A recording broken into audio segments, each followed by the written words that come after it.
बिस्मिल्लाहिर्रहमानिर्रहीम। मुस्लिम भाइयों, स्पेशली हिंदुस्तानी, पाकिस्तानी और बांग्लादेशी मुस्लिम भाइयों को, हम फ़िलिस्तीनी मुस्लिम भाइयों को लिए, गाज़ा का मुस्लिम भाइयों के लिए ज़कात दीजिए। आप लोग जानती है उन लोगों का क्या हालत है। आप अपना अपना ज़कात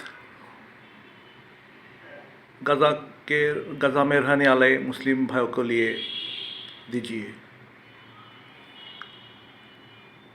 अलविदा। I request all Muslims, especially the Muslim of this subcontinent, Indian, Pakistani and Bangladeshi Muslim, I request them, please give your zakat for Philistine people, especially the poor people of Gaza. Please give your zakat to them. Alvida. আমি সমস্ত মুসলমানদের, বিশেষ করে এই উপমহাদেশের মুসলমানদের অনুরোধ করব, ফিলিস্তিনি জনগণ, বিশেষ করে গাজার মজলুম জনগণের জন্য আপনার জাকাত বরাদ্দ করুন। আলবিদা।